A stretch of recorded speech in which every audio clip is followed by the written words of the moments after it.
নমস্কার, প্রত্যেককে স্বাগত জানাচ্ছি আজকের সন্ধেবেলার অনুষ্ঠানে। আজকে 5 তারিখ শুক্রবার সন্ধেবেলা যেরকম লাইভ প্রোগ্রাম করি সেরকম করছি। গতদিনই বলেছি বৃহস্পতির এই যে ট্রানজিট নিয়ে পুরোটা তো বলেছি। যখন বলেছি গতদিন আপনাদের বিরুদ্ধ দিকে অর্থাৎ রেক্টোগ্রেড মোশন নবাংশটাও বলেছি যে ওটা নিয়েও অতটা চিন্তা করার কিছু নেই, একটু সাবধানে থাকবেন ব্যাস, তাহলেই অতটা নেগেটিভ কিছু নেই। আজকে যেটা নিয়ে মুখ্যত বলবো সেটা হচ্ছে এই মঙ্গল এখানে ঢুকবে। এখন মঙ্গল বৃষ রাশিতে রয়েছে। এখন আজকে মঙ্গল 5 তারিখ, আজকে মঙ্গল 9 ডিগ্রি 22 মিনিটে রয়েছে। চন্দ্র রয়েছে 27 নম্বর নক্ষত্রে, শুক্র রয়েছে 17 ডিগ্রিতে, বুধ রয়েছে 25 ডিগ্রিতে 24 মিনিট 46 সেকেন্ডে আছে, শনি প্রায় 26 ডিগ্রির কাছাকাছি আছে এবং বৃহস্পতি রয়েছে 14 মিনিটে। এই মুহূর্তের প্ল্যানেট পজিশন এটা আছে। রাহু কেতু 28 ডিগ্রির কাছাকাছি আছে। তো এই ফেজে মঙ্গল এখানে 7 তারিখ 7th মে 2011 মিথুন রাশিতে ঢুকবে। মিথুন রাশিতে মঙ্গল ঢুকবে। প্রথম তো বলে রাখি যে মিথুন রাশির যে প্রকৃতি সেটা হচ্ছে বায়ু প্রকৃতি। বুধ হচ্ছে বায়ু প্রকৃতি, আপনারা সবাই জানেন বুধের প্রকৃতি। তো এই ঘরটা মঙ্গলের জন্য কখনোই খুব ভালো নয়। মিথুন রাশিতে মঙ্গল আছে বা বৃশ্চিক রাশিতে বুধ আছে, এই দুটোই ভালো নয়। মেষ রাশিতে বুধ থাকার কিছু প্রকৃতিগত গুণ আছে, কারণ রবি কাছাকাছি থাকবে। কিন্তু মিথুন রাশিতে বৃশ্চিক রাশিতে বুধ আছে মানে বৃহস্পতি যদি পেছন দিকে থাকে, অর্থাৎ বুধ যদি ওখানে রেক্টোগ্রেড হওয়ার মুহূর্তে গিয়ে থাকে, তাহলে কিন্তু রবি থেকে যাবে তুলা রাশিতে এবং বুধ চলে যাবে এবং বুধ ওখানে গিয়ে গন্ডগোল করবে। তো এই দুটো সম্পূর্ণ অ্যান্টি প্রকৃতির প্ল্যানেট। দুজনেই গরম, কিন্তু দুজনের প্রকৃতি আলাদা। একজন গরম হলেও তার প্রকৃতি হচ্ছে স্থির গরম, অর্থাৎ টেম্পারেচার আছে হাই টেম্পারেচার, কিন্তু টেম্পারেচারটার মধ্যে একটা স্ট্যাটিক ভাব আছে। কিন্তু আরেকজনের টেম্পারেচারের মধ্যে কিন্তু একটা স্পোরাডিক ভাব আছে, অর্থাৎ সে কিন্তু শুধু হাই টেম্পারেচার নয়, বুধের মধ্যে বায়বীয় প্রকৃতি আছে এবং বুধ প্রচণ্ড চঞ্চল, বুধ রেস্টলেস, বুধ কখনো দাঁড়ায় না। এবং বুধ বারবার আমি একটা কথা বলছি, রেক্টোগ্রেড থাকাকালীন কিন্তু বুধ ইজ ভেরি পাওয়ারফুল। ছোট প্ল্যানেট হলেও কিন্তু সে পাওয়ারফুল। আমি আগের দিন আপনাদের কখন গ্রহ তার বলবত্তা পায় কখন পায় না, কতদিন থাকে, আমি বারবার বলেছি বুধ কিন্তু রেক্টোগ্রেড হওয়ার মোটামুটি 15 থেকে 20 দিন আগে থেকে কিন্তু পাওয়া শুরু করে এবং রেক্টোগ্রেড হওয়ার পরেও কিন্তু ও 14-15 দিন পাওয়ারফুল থাকে। তো এই যে 2 মাসের যে ফেজটা, এই ফেজটা কিন্তু বুধ ইজ পাওয়ারফুল। তাহলে প্রত্যেক 2 মাস অন্তর পরবর্তী 2 মাস কিন্তু বুধ পাওয়ারফুল, কারণ বছরে বুধ অন্তত 3 বার, কিছু কিছু ক্ষেত্রে 4 বারও রেক্টোগ্রেড হয়, 3 বারও ইউজুয়ালি রেক্টোগ্রেড হয়। আমি যদি বছর শুরু থেকে বাংলা বছর থেকে শুরু করি, বৈশাখ মাসের পরবর্তী সময়ে বুধ রেক্টোগ্রেড হবে জুলাই মাসে কর্কট রাশিতে। তারপরে গিয়ে বুধ রেক্টোগ্রেড হবে নভেম্বর মাসে। নভেম্বর মাসে হবেও বৃশ্চিক রাশি এবং ধনু রাশির, মানে ধনু রাশিতে মেবি হয়তো ঢুকে বৃশ্চিকে ঢুকে আসবে, এরকম একটা জায়গায়। এবং পরবর্তীটা হবে আবার মার্চ মাসে সামনের বছরে, মানে যদি আপনি বাংলা মাস ধরেন সেটা মেবি মাঘের শেষ বা ফাল্গুন মাস, সেটা হবেও কুম্ভ রাশিতে। 3 বার হচ্ছে। তো এটা করেও কি করে, রবির সাথে ওর গতিটাকে ব্যালেন্স করে। কারণ বুধ যখন অত্যাধিক গতিতে থাকে তখন বুধের 2 মিনিটের ওপর গতি থাকে, 2 মিনিট 16 সেকেন্ডের মতো গতি থাকে। রবি বুধ যেহেতু রবির সবচেয়ে কাছের গ্রহ, দুজনের গমন পথটা প্রায় কাছাকাছি থাকে, প্রায় একসাথেই যায়। রবি বুধ এবং মঙ্গল রেক্টোগ্রেশনের সময় ব্যতি রেখে বা শুক্র রেক্টোগ্রেশনের সময় ব্যতি রেখে রবি বুধ মঙ্গল শুক্র এদের গতি যখন এরা পূর্ণ গতিতে থাকে, কখনোই এরা 72 ডিগ্রির বাইরে থাকে না, থাকাটা সম্ভব নয়। 72 মানে আমি রবি থেকে বলছি, এদিকে 36 এদিকে 36, এর বাইরে যায় না, সম্ভব নয়। যারা হরোস্কোপের একটা মিনিমাম সেন্স আছে বা যারা ম্যানুয়াল হরোস্কোপ করতে পারে, ম্যানুয়াল হরোস্কোপ মানে আগের পণ্ডিত মানুষেরা করতে পারতেন, পল বিপল ধরে করতে হতো। আমার গুরুদেবের শেখানো আছে ম্যানুয়াল হরোস্কোপ যখন কম্পিউটার থাকে না বা একদম হাতে করতে হয়, উইদাউট এফিমেরিস করতে হচ্ছে, ম্যানুয়াল হরোস্কোপ করা যায়, শুধুমাত্র বার্থ টাইম ধরে, জায়গা ধরে করা যায়। তো সেটা যারা যারা জানেন না তারা শিখে রাখবেন, এটা খুব দরকারি জিনিস। কারণ ম্যানুয়ালটা একবার যদি কোনো একটা জেনারেশনে লুপ্ত হয়ে যায় তাহলে পরের জেনারেশন পর্যন্ত নলেজটা পৌঁছাবে না, একটা নলেজ গ্যাপ হয়ে যাবে। তখন কী হবে, মানুষ তো এখন পুরোপুরি যন্ত্র নির্ভর, যন্ত্রে অনেক সময় ত্রুটি দেখায় বা অনেক সময় যন্ত্র কোনো কারণে বিকল হতে পারে, তো সেই সময় কিন্তু আপনি হরোস্কোপ বানাতে পারবেন না কারোর। আমাদের হরোস্কোপ দেখতে দেখতে এমন একটা হ্যাবিট আছে যে চন্দ্র ব্যতি রেখে অন্যান্য প্ল্যানেটের পজিশন প্রায় বোঝাই যায় কীরকম অবস্থায় ছিল। বড় প্ল্যানেট তো বোঝাই যায়, ছোট প্ল্যানেটও বোঝা যায়, খুব অড কারুর ডেট অফ বার্থ না হলে। কিন্তু চন্দ্রের অবস্থান তো বোঝা যাবে না, তো চন্দ্র না পেলে তার জন্ম নক্ষত্র পাওয়া যাবে না, জন্ম নক্ষত্র না গেলে তার দশা পাওয়া যাবে না, সুতরাং ছকটাই গন্ডগোল হয়ে যাবে পুরো। সুতরাং ম্যানুয়াল বানানোটা প্রত্যেকেই শিখে রাখবেন, যারা যারা মানে শিখতে চান অ্যাস্ট্রোলজি তারা শিখে রাখবেন। তো মঙ্গল এখানে 7 তারিখ ঢুকবে। 7 তারিখ যখন ঢুকবে ও এখানে 3, 4 এবং 5 এই 3টে নক্ষত্র আছে। বৃষের ঘরে 3টে নক্ষত্র, 3 নম্বর নক্ষত্র কৃত্তিকা নক্ষত্রে এখন রয়েছে। কৃত্তিকা নক্ষত্র 10 ডিগ্রি পর্যন্ত আছে। 10 ডিগ্রির পরের 13 ডিগ্রি 20 মিনিট রয়েছে চন্দ্রের নক্ষত্র রোহিণী, তারপরে মৃগশিরা নক্ষত্র আছে 5 নম্বর নক্ষত্র। তো এই 5 নম্বর নক্ষত্র তাহলে 10 পেল, 13 মিনিট 13 ডিগ্রি 20 মিনিট পেল, তাহলে 23 ডিগ্রি 20 মিনিট হলো। তাহলে 6 ডিগ্রি 40 মিনিট মৃগশিরার মিথুন রাশিতে আছে, 6 ডিগ্রি 20 মিনিটও বৃষ রাশিতে আছে। তো মৃগশিরা নক্ষত্রকে নিয়ে ঢুকবে মঙ্গল এখানে, নিজের নক্ষত্র। গন্ডগোলটা হবে এখানে, মৃগশিরা নক্ষত্রে মঙ্গল যখন থাকে মঙ্গলের স্পোরাডিক অ্যাক্টিভিটিসটা বেড়ে যায়। নিজের ঘরে নিজের জিনিসের ওপর মানুষের এমনি একটা নিজস্বতা বেশি থাকে। আর বারবার বলেছি মঙ্গল এবং শুক্র হচ্ছে মেটেরিয়াল প্ল্যানেট, এদের মধ্যে কোনো স্পিরিচুয়াল এফেক্ট নেই, দূর দূর পর্যন্ত নেই কোথাও, এটা মেটেরিয়াল। তো ও যখন নিজের নক্ষত্র পাবে ও বলি হবে। তো বলি যখন হবে কোন ঘরে এসে হবে, আগের ঘর থেকেই বলি আছে।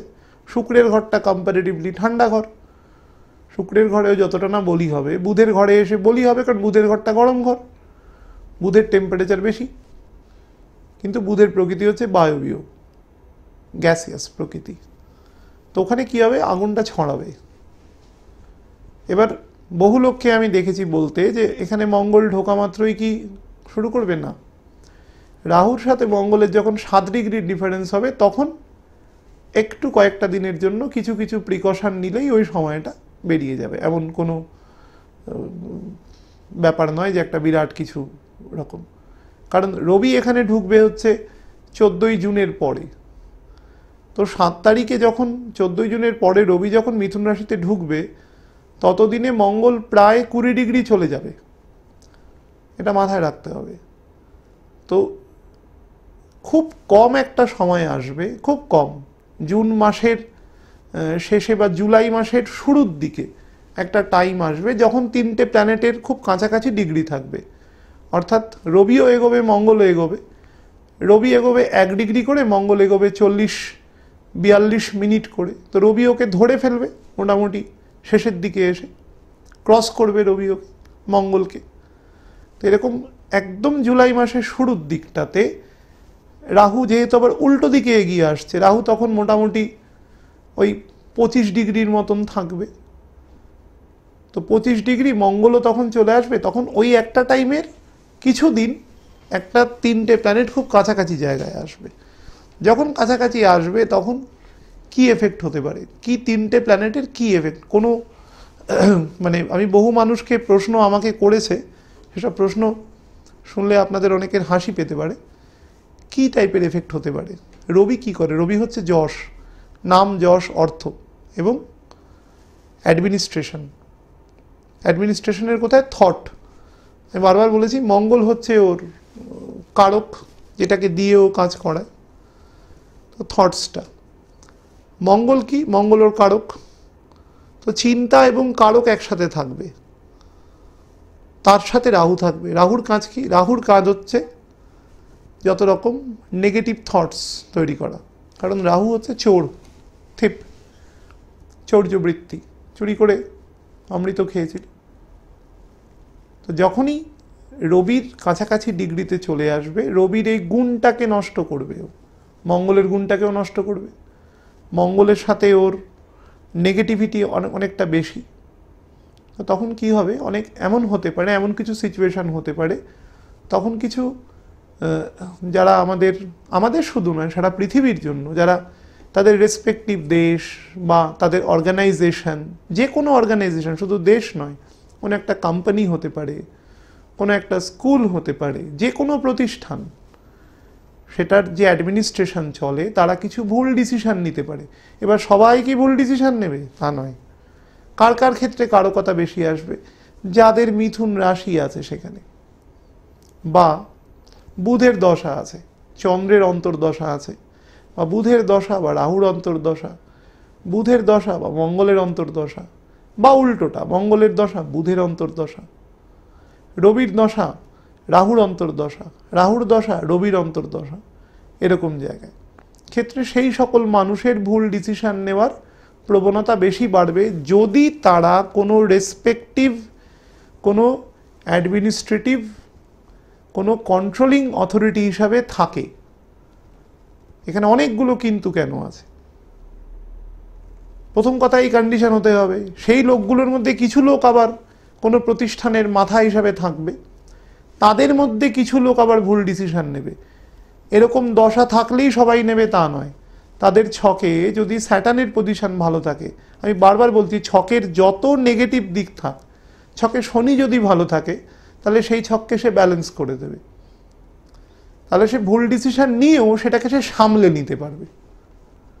মনে করুন কোনো এক পাড়ার কোনো একটা ক্রিকেট দল বা ফুটবল দল, সেই দলের যে হেড, সেটাও তো একটা অ্যাডমিনিস্ট্রেশন। সেই দলের যে ক্যাপ্টেন, সেও একটা দলটাকে চালাচ্ছে, ক্রিকেট দল বা ফুটবল দল। তো সেই ফুটবল দলের সে অ্যাডমিনিস্ট্রেশন চালাচ্ছে, ক্যাপ্টেন ভুল ডিসিশন নিতে পারে। কারণ মঙ্গল কিন্তু স্পোর্টসকেও এনকারেজ করে, মনে রাখবেন। মঙ্গলের সাথে খেলাধুলারও যুক্ত আছে, শুক্রের সাথেও আছে, কিন্তু মঙ্গলের সাথে বেশি। স্পেশালি যেগুলো পরিশ্রমের খেলা, ফুটবল খেলা, রাগবি খেলা, ভলিবল খেলা, লন টেনিস খেলা, যাতে পরিশ্রম, শরীর দিয়ে ঘাম বেরোয়, দাবা খেলা বা ক্যারাম বা কার্ডস সেই টাইপের খেলা নয়, সেগুলো শনির খেলা, বুধের খেলা। মঙ্গলের খেলাতে শরীর দিয়ে ঘাম পড়বে। ক্রিকেট, বিশেষ করে গরমকালে যে ক্রিকেট খেলা হয় গরমের দেশে, সেখানে গরম লাগে। প্রকৃতিটা আগে বুঝতে হবে, সব জায়গায় সে এফেক্ট করবে না। বুধের এই ঘরটাতে যখনই আসবে, তো সেই সময় বজ্র বিদ্যুৎ উৎপাদন হতে পারে। মঙ্গল কিন্তু ওপর থেকে কারেন্টকে নির্দেশ করে বুধের এই ঘরে। যেখানে যেখানে পৃথিবীর যেসব জায়গায় যুদ্ধের পরিস্থিতি আছে, যে সমস্ত আমাদের মিডল ইস্টের দেশগুলোতে যেখানে যেখানে বিভিন্ন যুদ্ধের মাঝে মাঝে ভয়াবহ ছবি দেখা যায়, সেখান থেকে ওপর থেকে বম্বিং হতে পারে সে সময়। অর্থাৎ ওপর থেকে আগুনের গোলা এসে আসতে পারে। ঈশ্বর করুক যেন না আসে সেটা, আমি যা বলছি তা যেন না ঘটে, কারণ তাতে কিছু দুর্বৃত্ত, দুষ্কৃতীও যেরকম মারা যাবে, কিছু ইনোসেন্ট মানুষেরও লস হয়। এটা প্রকৃতির নিয়ম। আপনি যখনই কোনো কর্ম করতে যাবেন, ভগবানের বলা কথা, যখনই কোনো কর্ম করতে যাবেন, তখন কিছু কোল্যাটারাল ড্যামেজ আপনার হবেই। আপনার শরীর, পেটে যদি একটা স্টোন হয়, সেটা যদি ডক্টরকে অপারেট করে বার করতে হয়, আপনার পেটটাকে কাটতে হবে, কিছু ব্লাড লস হবে। ওই ব্লাডটার কিন্তু কোনো দোষ নেই, কিন্তু ওটাকে বলা হয় কোল্যাটারাল ড্যামেজ। আপনাকে বাঁচাতে গেলে পাথরটা বার করতে হবে, তো আপনার গল ব্লাডার বা পিত্তথলিটাকে কেটে বাদ দিতে হবে। পিত্তথলিটার দোষ ছিল না, দোষ আছে ওখানে যে পাথরগুলো আছে, এটাকে বলা হয় কোল্যাটারাল ড্যামেজ। তো এটা হয়। আর মঙ্গল যে কোনো জিনিসকে বাড়ন্ততে খুব বেশি প্রশ্রয় দেয়। রাহু এরা জিনিসকে বেশি ছড়িয়ে দেয়। তো সেরকম একটা জিনিস ঘটার প্রবণতা আছে। যেসব মানুষ রাহু কেতু বা শুক্রের দশায় বা বুধের দশা শেষ ভাগে রয়েছে তাদের ক্ষেত্রে, যাদের রবি শনি একসাথে বসে আছে, বিশেষ করে কাছাকাছি ডিগ্রিতে, কোনো তপ্ত ঘরে, মনে করুন মেষ রাশিতে রবি শনি একসাথে বসে রয়েছে, চলতি ভাষায় যাকে বলা হয় নিজভঙ্গ রাজযোগ হয়ে বসে রয়েছে, বা আমাদের তুলার ঘরে শনি রবি একসাথে বসে রয়েছে, আমি কিন্তু রবিকে বারবার ইনক্লুড করছি, বসে আছে, এরকম কোনো ছকে যাদের, বা ধরুন কর্কট রাশিতে রবি শনি একসাথে বসে রয়েছে, 77 সালের প্রথম দিকে জন্ম, জুলাই মাসে মানে শ্রাবণ মাসে রবি শনি একসাথে বসে আছে, তাদের ক্ষেত্রে কিন্তু বদনাম আসতে পারে। তার স্পেশালি যারা কোনো ইকোনমিক অ্যাক্টিভিটিসের সাথে যুক্ত, ইকোনমিক, কোনো একটা অফিসে কোনো একটা ফান্ড আপনাকে রাখতে দিল, সেখান থেকে কোনো কারণে কিছু পয়সা মিসপ্লেসড হলো, সেখান থেকে হয়তো আপনার নামে কোনো একটা বদনাম আসলো, যে কাজটা আপনি করেননি। এটা কিন্তু প্রথম মানতে হবে। এখানে কিন্তু কোনো সত্যিকারের লোকের, কোনো লোক যদি এখানে অভিযুক্ত হয়, 98% ক্ষেত্রেই দেখতে হবে যে এই লোকগুলো কিন্তু বেসিক্যালি অপরাধী নয়, যারা এরকম সময় কোনো কারণে, এই কারণগুলোর জন্য সবাই অপরাধী নয় তা নয়, সব অপরাধী আছে, নর্মাল অপরাধীও ধরা হবে, আমি সেই কথা বলছি না। আমি যাদের যাদের ছকের প্রকৃতি এরকম বলছি, তারা যদি কোনো কারণে ভিক্টিমাইজ হয়, তাদের কিন্তু এটা বুঝতে হবে তারা এই প্ল্যানেটের এই গোচরটার জন্য এফেক্ট পাচ্ছে, এবং এটা কিন্তু 10 থেকে 15 দিন স্টে করবে।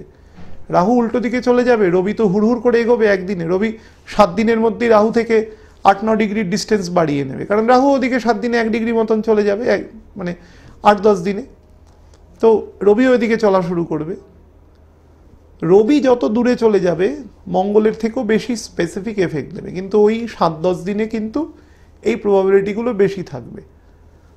তাহলে কোন কোন জায়গাগুলো আমি বললাম, মুখ্যত যারা কোনো অ্যাডমিনিস্ট্রেশন সামলান, যে সমস্ত মানুষ, সেই সকল মানুষ যাদের যে ছকগুলো আমি আগে বললাম কন্ডিশন আছে, সেই সকল মানুষ কিন্তু সিদ্ধান্ত নেওয়ার সময় 2-3বার বিচার বিবেচনা করে তারপরে সিদ্ধান্ত নেবেন, বা হঠাৎ করে যদি সিদ্ধান্ত নিতে হয় তাহলেও সময় নিয়ে সিদ্ধান্ত নেবেন, স্পেশালি যাদের ক্ষেত্রে ছকে এরকম প্রকৃতি রয়েছে, বিশেষ করে যাদের সাথে অনেক মানুষের জীবন যুক্ত। কোনো একটা স্কুল, সেই স্কুলে বাচ্চারা পড়াশোনা করছে, হঠাৎ করে কোনো একটা সিদ্ধান্ত হলো, সেটা পরের দিন থেকে অ্যাপ্লাই হলো, হতে পারে সেই সিদ্ধান্তটা হয়তো খুব একটা ফ্রুটফুল হলো না, এগুলো হওয়ার যোগ আছে। এছাড়া যেটা হতে পারে সেটা হচ্ছে একটু গন্ডগোল হতে পারে, কিছু দুর্বৃত্ত, রাহু যেহেতু দুর্বৃত্ত, তো রবি যেহেতু রাজা, তো রাজার বিরুদ্ধে কিছু দুর্বৃত্তের জড়ো হওয়ার একটা প্রকৃতি তৈরি করবে। মঙ্গল সেখানে ঘৃতা, মানে আগুনে ঘি ঢালার আর কি কাজটা করবে, তো সেরকম কিছু রাজদ্রোহ কিছু হতে পারে, সেটা সারা পৃথিবীতে হতে পারে, ভারতবর্ষ বলে না, সারা পৃথিবীতে বিভিন্ন প্রোটেস্ট মুভমেন্ট কিছু দিনের জন্য, 10-15 দিনের জন্য একটা হতে পারে, এই জাতীয় প্রকৃতি আছে। অর্থাৎ একটু ল অ্যান্ড অর্ডার ডিস্টারবেন্সের প্রবলেম হতে পারে অল ওভার দ্য ওয়ার্ল্ডে।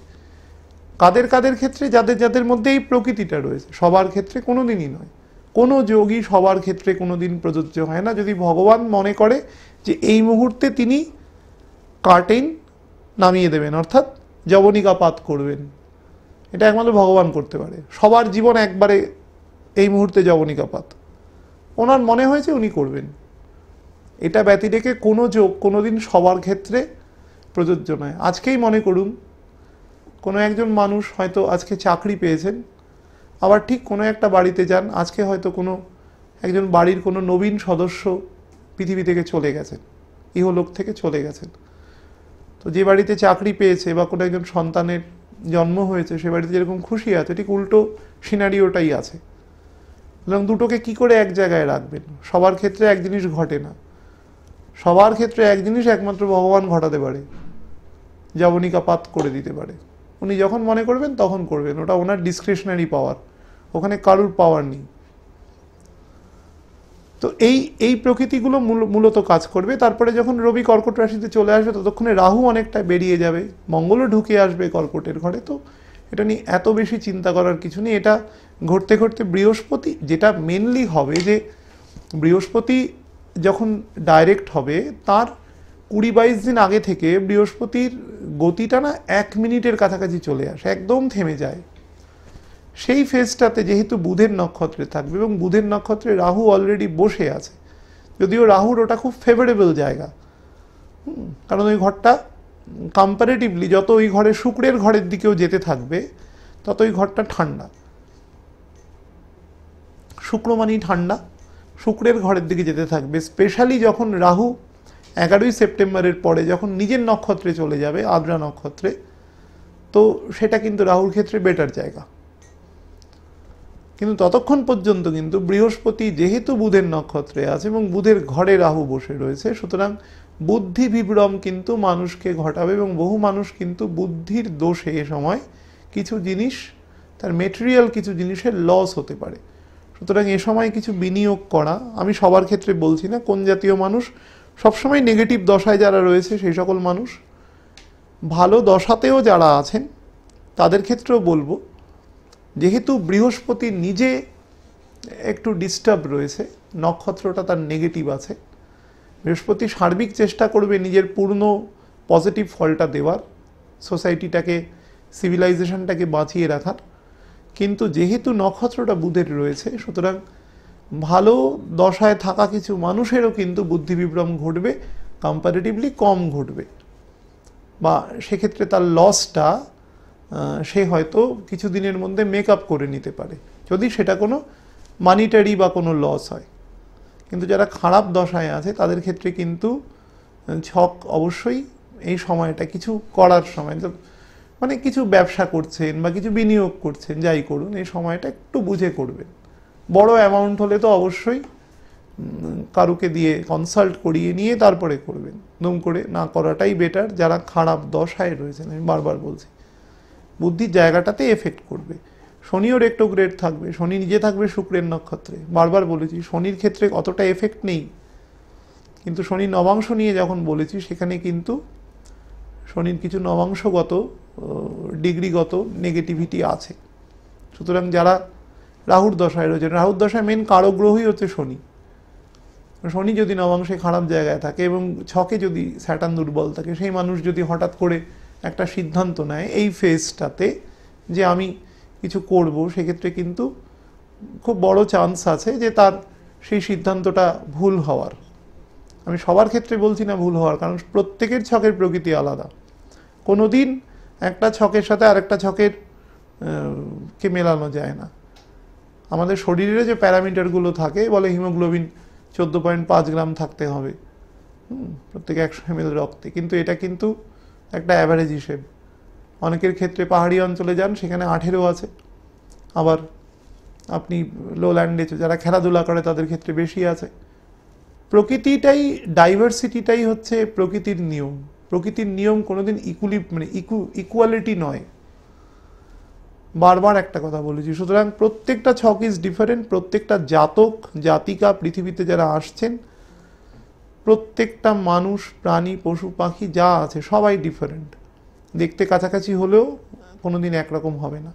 নেচার কখনো একরকম বানায় না কাউকে, কোনোদিন হয়নি। এই মুহূর্তে পৃথিবীতে যে কটা লোক বেঁচে আছে, এই সেট অফ পিপল আর কোনোদিন পৃথিবীতে আসবে না। এর থেকে ভালো আসবে, খারাপ আসবে, মাঝারি আসবে, বা আগেও কোনোদিন আসেনি। ডাইভার্সিটি হচ্ছে প্রকৃতির নিয়ম।